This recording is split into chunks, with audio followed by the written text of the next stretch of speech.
네, 여러분 반갑습니다. 시바쌤입니다. 자, 오늘 한국농수산식품공사 자기소개서 한번 같이 써봅시다. 자, 늘 하던 대로 이런 거 유튜브에서 알려드리고요. 그 다음에 영상 하단 고정된 글 링크 따라가시면 템플릿하고 예시 있는 거 아시죠? 영상 보신 다음에 템플릿하고 예시 보시면서 완성하시면 되겠습니다. 자, 시작하기 전에 구독, 좋아요 부탁드리면서 바로 시작해 보죠. 이번에 채용에서 자기소개서 비중이 무려 절반입니다. 50%예요. 항목은 NCS 기반 설계가 되어 있는 걸로 보이는데 난해한 건 여러분들이 이때까지 쓰시던 스타일하고 좀 다르죠. 난해한 것은 실패 단점 위주의 경험을 물어봅니다. 그래서 여러분들이 이거는 단점을 내가 가진 단점을 이 자기소개서에 그대로 적어야 되는가 이렇게 고민 많이 하실 겁니다. 자, 걱정하실 필요 없는 게 실패를 통해서 무엇을 느꼈고 그 뒤에 어떻게 개선하는지 물어보는 항목들이 많습니다. 2, 3, 4번 항목이 그렇죠. 그래서 사실은 보통의 NCS 문항이라면 그 능력을 발휘한 경험을 이제 쓰게 된다면 이번에 2, 3, 4번 항목 같은 경우에는 그 NCS 능력의 중요성을 깨달은 사례, 그리고 그 뒤에 어떻게 활용한 사례, 이런 것들을 위주로 적으시면 돼요. 자, 어떻게 적는지는 제가 항목 분석과 예시를 통해서 자세하게 설명을 드리겠습니다. 항목 1번부터 가볼게요. 항목 1번은 누가 봐도 이건 직무 수행 능력입니다. 자, 직무 수행 능력은 당연히도 직무 기술서 기반으로 평가가 되겠죠. 여러분들의 이제 채용 공고에 나와 있는 직무 기술서 보시면은 필요 지식하고 필요 기술이 있죠. 그걸 통해서 이제 평가를 하게 됩니다. 그래서 문제는 이제 여러분들이 쓰시던 거 하고 다른 건 교과 과정 외입니다. 이게 무슨 말이냐면 여러분들이 정규 교과 과정이 있죠. 뭐 대학을 나오신 분들 같은 경우에 대학에서 들었던 수업이나 과제가 있을 겁니다. 그거 말고요. 그거 말고 우리는 뭐라고 그러냐면 채용쟁이들 입장에서는 적극적 경험이라고 말합니다. 학교 과제나 수업 같은 경우 뭐 성적 잘 받는 것 같은 경우에는 굉장히 수동적이잖아요. 학교에 등록금만 내고 다니면 할 수 있는 경험이에요. 그건 경쟁력이 될 수 없다. 쓰지 마십시오. 이런 얘기인 거예요. 그래서 전공자로서 당연히 듣는 교과 과정이나 그와 관련된 과제 빼고 해달라는 겁니다. 그래서 뭐 대략적으로 이런 게 있을 수 있겠죠. 공모전이라든지 아니면 뭐 자격증 취득도 되긴 하겠죠. 맞죠? 그 다음에 교육 중에서도 외부 교육이 있습니다. 적극적으로 내가 신청하고 시간을 내어서 또는 돈을 내 가지고 듣는 직무 관련 교육들이요. 그런 교육들이 있을 수도 있고 혹은 이제 뭐 인턴이나 실습 아니면은 이제 여러분들의 직무 수행과 유관한 그런 파트타임 근무, 아르바이트 그런 것들이 있을 수 있습니다. 그래서 학교 다니면서 그냥 당연히 하는 과제나 시험이나 이런 거 말고 내가 직접 알아보고 했던 것들을 갖다가 직무 관련해서 적어달라는 얘기죠. 그래서 첫 항목이고 직무 능력을 평가하는 항목이고 글자 수도 500자밖에 안 됩니다. 이럴 때 제가 항상 추천드리는 게 있죠. 보고서 형태로 작성하는 게 유리합니다. 제가 늘상 말씀드리는 게 이력서는 이렇게 보고서 형태로 적혀 있죠. 들었던 과목 그 다음에 그 가지고 있는 자격증 이렇게 쭉 적혀 있어요. 그리고 나서 그 다음 나오는 게 자기소개서인데 자기소개서는 일단 면접 때 면접관들이 잘 안 읽어봅니다. 왜냐하면 그게 서술식으로 적혀 있기 때문에 면접을 진행하면서 그걸 읽어보는 게 쉽진 않아요. 답변을 들으면서 읽어봐야 되잖아요. 그래서 보통 이런 경우 있지 않아요, 여러분들? 실제로 면접 보러 가신 분들은 아니 자기소개서에 있는 내용인데 그걸 왜 면접 때 얘기해달라는지 모르겠습니다. 당연하죠. 여러분들이 만약에 자기소개서에 있는 내용을 그대로 물어보는 이유는 뭐냐면 면접관들이 그걸 읽고 앉아 있을 수는 없는 거예요. 여러분들이 이제 그 말을 하는 걸 통해서 들으면 되는 건데 면접은 이제 면접자의 답변을 평가하는 거잖아요. 그런데 거기서 소리 평가를 하고 있을 수는 없는 겁니다. 그렇기 때문에 어떤 경험이 뭐 적혀 있으면은 이 경험에 대해서 말씀해 주십시오라고 얘기를 하게 되는 거죠. 그래서 자기소개서 같은 경우에는 면접 때 잘 활용이 안 되죠. 그런데 만약에 1번 항목이에요. 1번 항목인데 똑같이 이력서와 보고서 형태로 작성이 되어 있습니다. 그러면 어떻게 되냐면 이력서 다 읽고요. 요것도 약간 보기 편하게 가독성 높여져 있으니까 여기까지 쭉 읽어버립니다. 그러니까 다른 지원자의 서류에 비해서 조금 더 검토될 확률이 높아지게 되는 거죠. 그래서 이러한 이유로 이번 이제 1번 항목 같은 경우에는 개조식 보고서 형태로 작성하시는 걸 추천드리고요. 그 전에 여러분들의 핵심 역량과 잘할 수 있는 업무까지 정리가 되셔야 되겠죠. 제가 늘상 하는 드리는 말씀이지만 핵심 역량 찾는 방법이 있죠. 핵심 역량 찾는 거 여러 번 들으신 분들은 그냥 넘어가셔도 됩니다. 자, 못 들으신 분들을 위해서 한번 다시 말씀을 드리면은 먼저 직무기술서 딱 펼칩니다. 펼치고 여러분들의 보유 역량을 찾아요. 아까 이제 직무기술서 보여드렸죠? 이런 거에서 나 업무용 소프트웨어 특성에 대해서 잘 알고 있어. 문서 기한 절차 알고 있어. 회계 당연히 알고 있지. 이런 식으로 이제 체크를 하는 겁니다.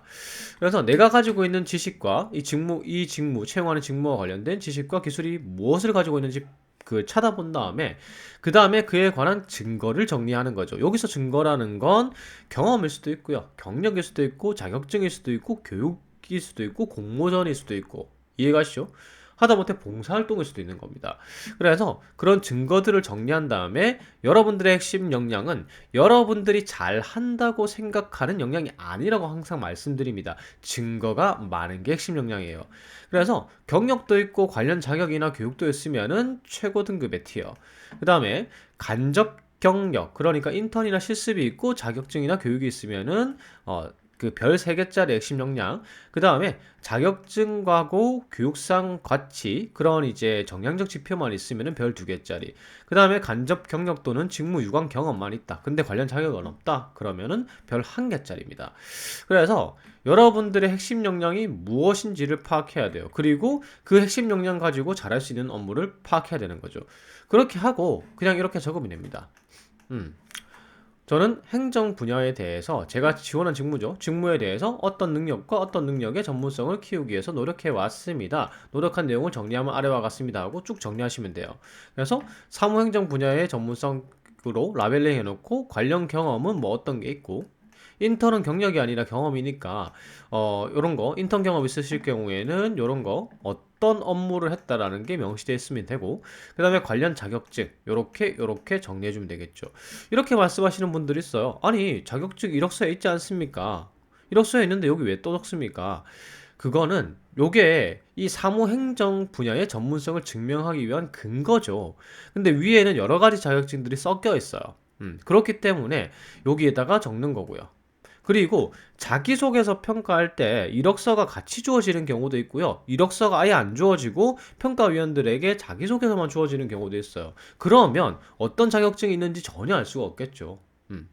그래서 이제 이렇게 적는 거고, 그 다음에 관련 교육. 요번에 관련 교육 같은 경우에는 학교 교육을 못 적죠. 교과 과정 외니까. 그렇기 때문에 외부 교육 들었던 거 이런 것들 적으면 되고, 그 다음에 요 경험들을 통해서 어떤 역량을 습득했고 무슨 업무를 잘할 수 있다. 요렇게 적어놔야지 이제 그 평가위원들 입장에서도 평가하기 용이하겠죠. 아, 그래, 위의 것들로 통해서 요런 역량을 습득할 수 있겠네. 그렇지. 이런 역량을 가지고 있으면 이런 업무 잘할 수 있겠네. 요렇게 납득이 돼야 되는 거예요. 그럼 납득이 되면 어떻게 해요? 납득이 되면은 이 사람 일할 능력 있네. 1번 항목 만점. 이렇게 되는 겁니다. 뭐 요렇게 적을 수도 있겠죠. 뭐 파트타임 근무를 했다. 뭐 이런 거 적을 수 있고, 관련 자격 요걸 통해서 어떤 역량을 습득했고 잘할 수 있는 업무는 뭐다. 이런 식으로 한 2개 정도 적을 수 있을 겁니다. 500자면 짧게 적으면 이제 3개 정도까지도 적을 수 있습니다. 전문성. 그래서 이렇게 적으시면 되고요. 자, 이제 어려운 항목부터 가봅니다. 이제 2번 항목 굉장히 어렵죠. 2, 3, 4가 굉장히 어려운데 어려운 이유가 있죠. 보통은 여러분들이 갈등을 해결한 경험 있습니까? 이렇게 물어보는데 이번에 농수산 요쪽에는 이렇게 물어봐요. 본인의 문제점. 이 자기소개서에서 내 단점을 까야 되는 겁니다. 그래서 어렵죠. 이 항목의 예상평가 지표는 대인관계 능력의 가능성이 가장 크고, 그 다음은 경청일 겁니다. 아마도 대인관계 능력을 평가하는 걸 거예요. 대인관계 능력에서 갈등관리 능력을 평가하는 건데, 갈등 해결을 위해서 적극적으로 개입하고 노력했는지를 평가하는 항목입니다. 그런데 여기에서 이제 당연히 이런 갈등을 해결하려면 의사소통을 해야 될 거고, 그때 당시에 논리적 의사표현이나 상대에 맞는 표현 방식을 선택해서 의사소통했느냐, 이런 것들이 이제 평가 지표죠. 자, 이렇게 말하면 어렵죠. 제가 쉽게 만들어 드리겠습니다. 아마 이 항목 출제하면서 담당자들은 우리 천재다. 이렇게 해야지 사실대로 얘기하지. 자기소개에서 너무 거짓말이 많아. 이렇게 하면 더 거짓말 하겠죠. 음. 사실은 그냥 명확하게 그 장점을 그 어필할 수 있는 그 항목을 만드는 게 좋은데, 이렇게 하면은 더 애매하게 적히지 않을까? 누가 자기 단점을 적나라하게 얘기하겠어요. 어, 그래서 좋은 항목 설계는 아니라고 생각합니다. 아마 이 기관 사람들하고 채용 대행사는요, 항목 2번, 3번, 4번 이렇게 이제 그 내면서 와, 이거 진짜 좋다. 혁신이야. 이렇게 생각했을지 모르겠는데, 여러분들 그렇지 않아요? 이거 적으면서 아니 단점을 뭐 대놓고 이렇게 적을 수가 없잖아요. 내가 잘못한 걸 적으랍니다. 아니 반성문이에요? 아니 오히려 약점들을 더 숨길 텐데 이 항목을 왜 굳이 이렇게 설계했는지 모르겠습니다. 저라면 이렇게 설계 안 합니다. 자, 이거 소통상의 약점이나 뭐 이런 거 같은 경우는 면접 때 평가하시지 왜 이러는지 모르겠어요. 누가 나죽자고 단점을 막 적나라하게 서류에서 깝니까? 그래서 어쨌든 적어야 되니까 의사소통 시 이제 문제점, 갈등이 발생할 수 있는 문제점들은 이런 것들이 있어요. 첫 번째, 소극적 경청, 리액션의 부족, 이런 게 있죠. 어떤 말을 하더라도 무표정으로 듣고 있는 것 같은데 리액션이 없는 사람들이 있습니다. 그러면 얘가 내 말을 주의 깊게 안 듣는 것 같아, 서운해, 이럴 수도 있는 거죠. 그러면 이제 제가 말씀드리는 게 이 항목 2번은 어떤 것이 부족해서 갈등이 생겼고요. 그 뒤에 개선을 했습니다라는 내용이 꼭 들어가야 돼요. 그래서 이 화살표는 개선의 내용입니다. 비언어적 경청의 표현을 풍부하겠다. 개선했다. 리액션을 잘해줬다. 뭐 이렇게 개선이 되겠죠. 그다음 두 번째, 문제를 해결하는 태도, 조언하려는 태도. 자, 이런 거 뭐 남녀 사이의 대화에서 많이 나오잖아요. 이런 거 있죠. 이제 창문을 그 안에 페인트 칠을 새로 했는데, 내 방에 페인트 칠을 새로 했는데 창문을 열어야 될까 닫아야 될까, 머리가 너무 아프다, 이렇게 하면 이제 남자분들이 열어야 되지 않겠어? 뭐 이런 거 많았죠, 맞죠? 여러분들은 열어야 된다고 생각하십니까? 아니면 닫아야 된다고 생각하십니까? 음. 열어야 된다, 닫아야 된다 생각하면은 여자친구 못 사귀죠. 어쨌든 사실은 이런 우리가 뭔가 의사소통을 할 때 문제를 해결해 달라는 게 아니라 내 감정에 공감해 달라는 소통을 할 때가 많습니다. 그러면 그때 필요한 건 뭐예요? 조언이 아니죠. 근데 무조건 이 문제를 해결하려고 하고 조언하려는 사람들이 있습니다. 그러면 사실 내가 조언을 원하지 않았는데 조언을 들으면 어때요? 얘는 말이 너무 많아. 내가 필요하지도 않는데 왜 이렇게 참견을 해? 이렇게 돼버리는 거죠. 이해가시죠?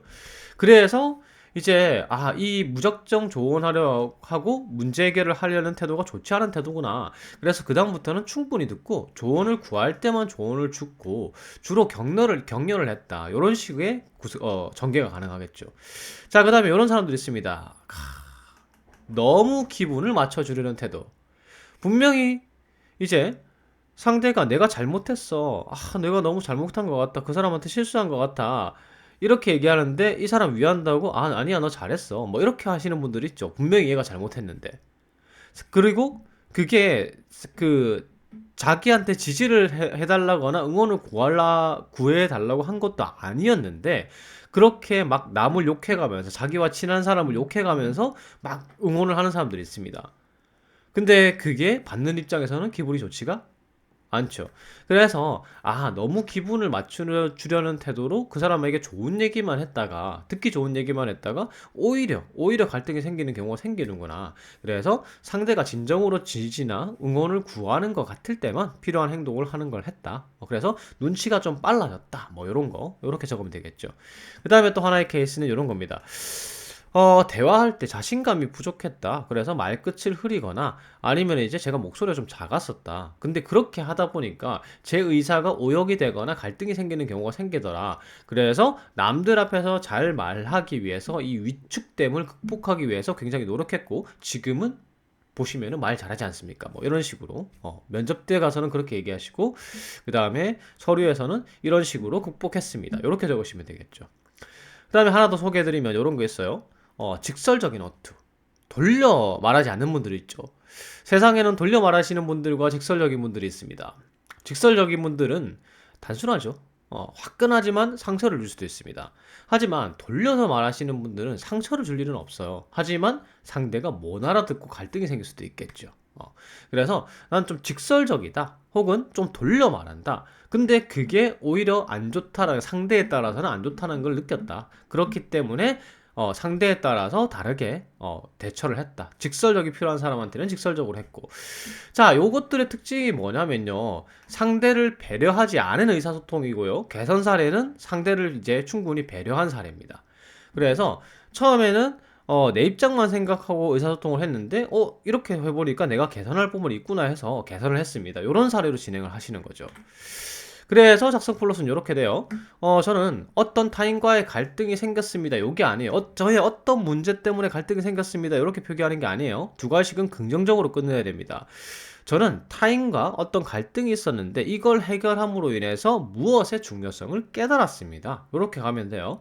그리고 나서 두 번째는 그 갈등의 원인은 저에게 있었는데 제가 어떤 부분을 잘못해서 그랬었습니다. 그래서 제가 잘못된 걸 알았어요. 그렇기 때문에 해당 갈등을 해결하기 위해서 어떤 노력을 했고 그를 통해서 어떠한 태도의 중요성을 깨닫게 됐죠.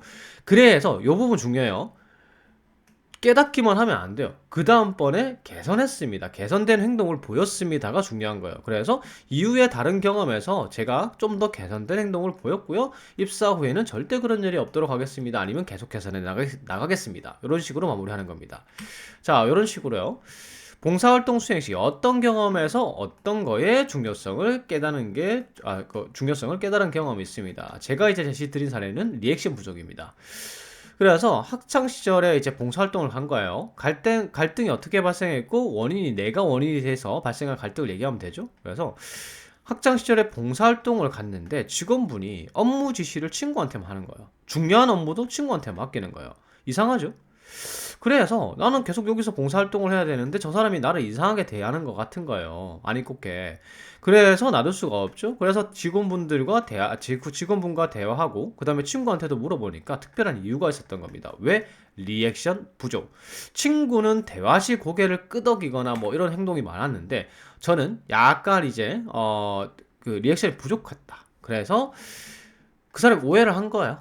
잘 듣지 않는다고 생각을 했다. 그래서 이 부분을 일단 해명해야 되겠죠? 이제 갈등을 해결하기 위한 노력과 깨달음을 해야 되니까. 해명했고, 나 그런 게 아니었다. 잘 듣지 않은 게 아니었다. 해명했고, 그 다음에 바뀐 모습을 보여드리기 위해서 노력했다. 리액션 잘하고요. 잘 듣고 있다는 걸 온몸으로 표현했다. 개선된 이제 개선을 위한 노력입니다. 그 다음에 여기까지 쓰면 안 된다고 했죠. 추가적으로 어떻게, 그 이후에 어떤 경험에서는 정말 요 경험을 살려가지고 요때 느낀 점을 살려가지고 적극적인 리액션했다. 개선한 모습을 보여줬다. 요렇게 들어가는 거죠. 그리고 나서 마지막에 어떻게 입사 후에도 그렇게 하겠습니다. 요런 식으로 마무리하시면 되는 거예요. 자, 그 다음 항목 3번 가보겠습니다. 문제의 원인을 파악을 잘못하여 해결에 어려움을 겪었던 사례를 얘기해달라고 합니다. 이거 누가 봐도 문제가 나오고 원인 파악이 나오니까 문제 해결 능력이겠죠. 자, 문제 해결 능력은 제가 누누이 말씀드리지만 문항이 어떻게 설계되는지에 따라서 문제 해결 프로세스에서 중점적으로 평가하는 부분이 달라집니다. 적극적으로 문제 인식을 했냐를 평가를 하면은 비판적 사고로 평가를 하는 거고, 원인 분석을 제대로 했냐, 객관적이고 분석적 사고로 이 원인 분석이죠, 원인 분석. 원인 분석을 갖다가 제대로 했나, 요걸 평가하면은 논리적 사고를 평가하는 겁니다. 그 다음에 기존과 다른 방식으로, 이거 많이 보셨죠? 기존과 다른 방식으로 문제를 해결한 적이 있습니까? 라면 창의적 사고를 평가하는 거예요. 자, 그러면 요건 무슨 사고 평가입니까? 원인 파악이 들어갔으니까 논리적 사고 능력을 평가하는 겁니다. 그래서 이 항목 3번에서 여러분들이 쓰실 건 논리적이고 합리적이고 증거 바탕으로 원인을 도출하는 거의 중요성을 깨달았습니다 라는 내용이 들어가야 돼요. 그래서 이런 게 들어가야죠. 논리적 사고 부족으로 문제 해결에 실패한 후 개선 제도 전환 사례가 필요합니다. 즉 원인을 잘못 파악해서 문제 해결에 실패했어요. 근데 그걸 거기로 끝나지 않고, 이렇게 하면은 원인 파악을 잘 못하는 거구나. 원인이란 건 논리적으로 파악해야 되는 거구나. 그걸 느끼고, 그 뒤에는 어떻게 했다. 이런 내용이 서술이 돼야 되는 거죠. 그렇기 때문에 작성 플러스는 이렇게 됩니다. 첫 번째, 어떤 경험을 바탕으로 제가 원인 파악 잘못했습니다. 부정적으로 끝내는 게 아니에요. 두 가지 문장은 경험을 바탕으로 논리적 사고의 중요성을 깨달았다. 그 다음에 이제 문제인식 원인 분석해야 되겠죠.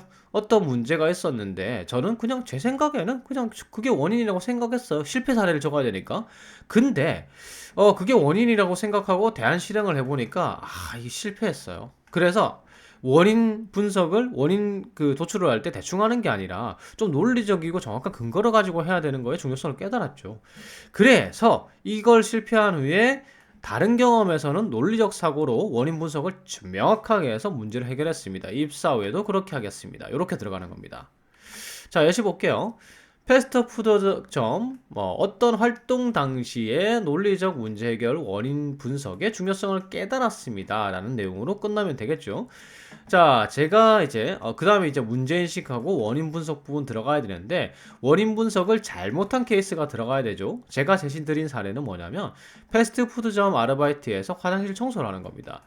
근데 화장실 청소를 하고 나서 돌아와서도 금방 더러워지는 문제가 발생한 거예요. 자, 문제 인식했죠.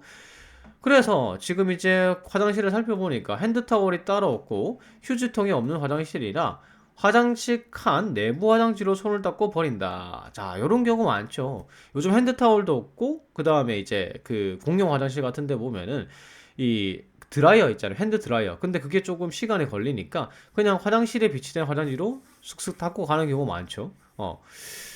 근데 그게 막 버리는 게 뭐 이상하게 버리다 보니까 이제 여기 화장실에는 화장실 칸 내 휴지통이 없었던 거예요. 그러니까 이거 화장실 칸 내에 휴지통만 넣으면 문제가 해결되겠네. 그냥 단순하게 생각을 한 겁니다. 원인 파악을 잘못한 거죠. 그럼 어떻게 돼요? 어, 화장실 칸 내에 휴지통을 설치했는데 비용만 많이 들고 문제가 해결되지 않은 거예요. 음. 그러니까 이런 경우가 생기겠죠. 화장실 이제 칸에 들어가서 이제 휴지 그 손을 닦았는데 이걸 제대로 안 버리는 거죠. 오히려 더 더러워진 상태인 겁니다.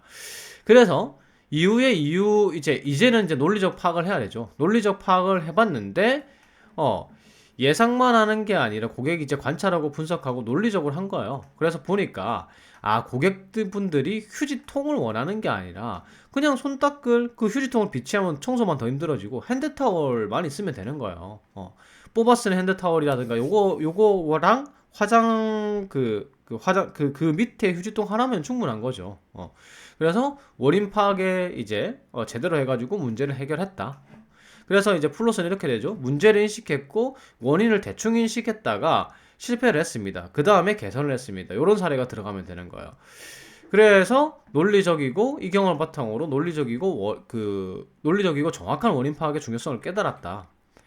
그래서 이후에도 이렇게 뭐 키오스크에 대한 불만 사항이 반복 접수가 된 적이 있었는데 그때는 고객을 관찰하고 논리적 원인 분석을 통해서 해결했습니다. 개선 사례를 적어야 되는 거예요. 여기서 이렇게 할 수도 있겠죠. 요 경험에서는 내가 원인 분석 잘못해서 대응을 잘못했다. 그 다음에 요 사례를 조금 길게 적을 수도 있겠죠. 그 뒤에 개선한 사례를 갖다가. 어쨌든 플러스는 이래요. 문제를 원인 파악을 제대로 못해서 이걸 갖다가 그 문제 해결에 실패했던 케이스. 그 다음에 그걸 개선하고 그 다음에 다른 경험에서 또 활용했던 케이스. 이렇게 적은 다음에 마지막으로 입사 후에도 그렇게 행동하겠습니다. 이렇게 하시면 마무리가 되겠죠. 자, 마지막 갑니다. 인재상입니다. 자, 근데 보통은 우리 기관의 인재상과 얼마나 맞습니까? 이렇게 물어보는데 여기는 무슨 부족 빌런입니다. 부족 성애자인 것 같아요, 이 사람들. 또 부족한 거. 인재상에 어떤 부분이 안 맞냐? 요거 이제 물어봅니다. 인재상이 나왔으니까 당연히 조직 적합도 평가고요. 뭐 요거에 해당하는 사람인가, 요거에 너무 이제 부족한 사람은 아닌가, 요런 것들을 평가하는 게 이 항목이겠죠. 근데 누누이 말씀드리지만 인재상이 이제 평가되는 항목 같은 경우에는 지원자 간 편차가 거의 없습니다. 뭐 글쓰기 실력 차예요. 그래서 뭐 누가 그 회사의 인재상에 잘 안 맞는다라고 적겠어요. 그래서 다들 이렇게 적을 거예요. 어떤 부분이 조금 부족했었는데, 이 인재상에 해당하는 부분이 좀 부족했었는데, 저 개선했습니다. 성장했습니다. 이렇게 적겠죠. 그래서 편차가 별로 없으니까, 그냥 키워드 선택만 잘 하시면 됩니다. 그래서 인재상 키워드를 선택을 잘해서 어떤 키워드를 잡고 이미 개선 중에 있고 이 인재상과 부족한 역량을 개선 중에 있고 그 다음에 입사 후에 더 개선하겠다 뭐 이런 식으로 적으면 되겠죠. 그래서 키워드 세 가지가 있죠. 세 가지 중에서 제일 무난한 건 도전인입니다. 도전인이 환경 변화에 능동적으로 대응한다. 그러니까 이런 게 있죠. 학교에서 정규 교과 과정 이런 것만 듣다가 이게 이제 환경 변화에 능동적으로 대응하는 게 아니죠. 이런 것도 해보고 이런 교육도 들어보고 공모전에 참여도 해보고 이렇게 해야 되는데 적극성이 부족한 케이스인 겁니다. 근데 누구나 이 저학년 때는 좀 그렇거든요. 음. 여러분들 취업 준비 언제부터 하세요?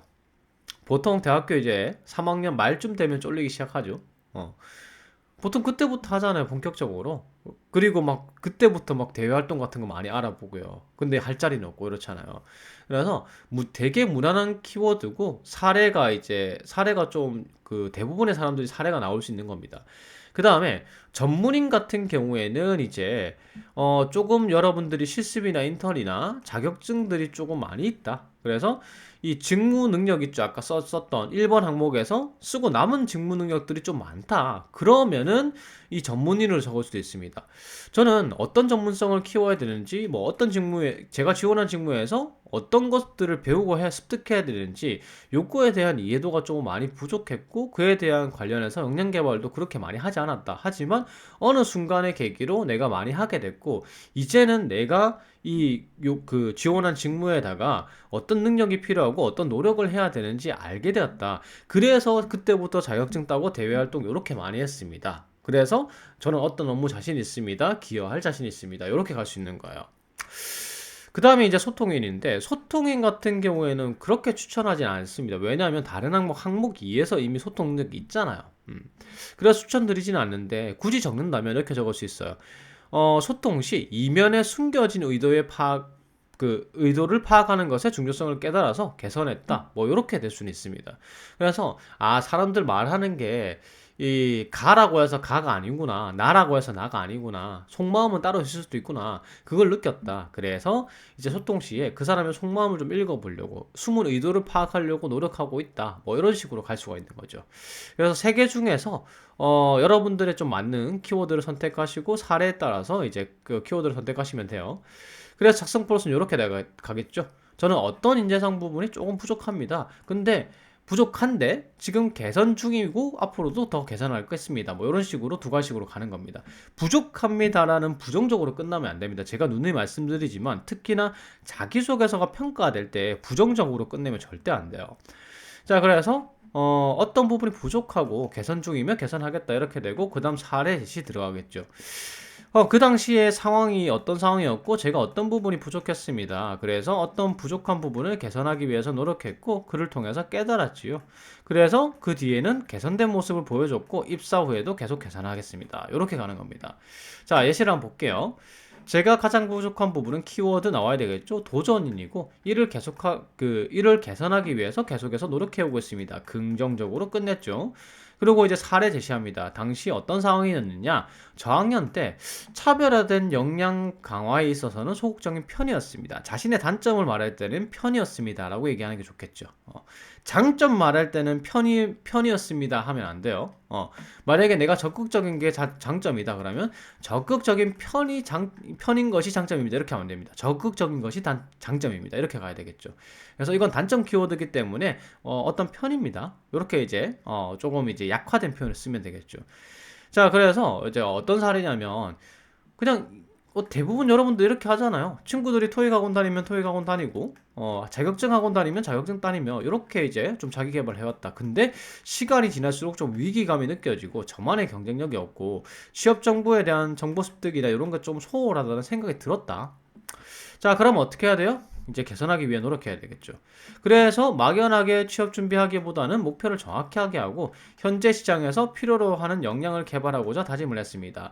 도전이니 환경 변화에 따라서 적응하는 능력이잖아요. 그래서 이제 알아본 거죠. 알아보니까 유통행정직을 나는 목표로 하고 있었는데 알아보니까 유통관리사 따야 됐고 뭐 어떤 거 따야 됐고 어떤 거 따야 됐더라. 그래서 땄다. 그리고 어떤 부분에 또 관심이 생겨서 요런 교육까지 들었다. 그러니까 여기서도 이 기관 자체가 그래요. 그 질문의 의도 자체가 그냥 남들 하는 거 말고 더 노력한 게 있습니까? 요렇게 물어보는 항목들이 뉘앙스거든요. 지금 요 항목 4개 다 약간씩 그런 것들이에요. 그래서 여기에 적을 때도 약간 교외 활동 위주로 학교 교과 과정 말고요. 교과 과정에서 했던 거 말고 이제 외부 교육이라든지 뭐 인턴이라든지 실습이라든지 공모전이라든지 공모전 꼭 수상 안 해도 됩니다. 참여한 것만 해도 돼요. 그래서 요런 것들을 갖다가 조금 적어주면 됩니다. 적어주고 마지막에 어떻게 글을 통해서 이제 나 인재상이 너희 인재상이 왜 중요한지 이때 깨달았다. 그래서 어떻게 하겠다? 그래서 지금도 앞으로 어떤 능력이 중요해질 거라고 생각해서 개선 중이다. 도전인으로 쓸 것 같으면 이렇게 되겠죠. 만약에 소통인으로 쓸 것 같으면, 소통 쪽으로 쓸 것 같으면 지금도 얼마 전에도 의도와 다른 말을 하는 사람의 의도를 파악해서 뭐 이렇게 했다. 고객의 의도를 파악해서 서비스를 해줬다. 뭐 이렇게 개선된 얘기를 하면 되겠죠. 그렇게 이제 개선 사례를 간단하게 제시하시고 마지막에 입사 후에도 취업이 도전의 끝이 아니다. 시작이라는 마음가짐으로 농수산식품유통공사가 필요한 역량을 수시로 파악해서 개발하겠다. 요게 개선된 모습이죠. 만약에 소통인이면 어때요? 소통인이면 입사 후에도 뭐 동료들과 선후배들이 있으면 그런 이제 조직원들이 말을 고지고대로 듣는 게 아니라 숨을 의도를 파악해서 눈치 빠르게 행동하겠다. 뭐 이렇게 들어가야 되겠죠. 그래서 플롯은 다시 한번 설명드리지만 긍정적으로 끝내시고 당시에 내가 어떤 인재상이 부족했고 그 다음에 그를 개선하기 위해서 어떤 노력을 했고 그를 통해서 너희 인재상 중요한 거 깨달았어. 그리고 지금 이미 또 개선하고 있어. 입사 후에도 또 개선할 거야. 이런 식으로 기술을 하는 겁니다. 자, 여기까지 항목 4개 다 공략해봤고요. 제 영상이 도움이 되셨다면 구독과 좋아요 부탁드리겠습니다. 감사합니다.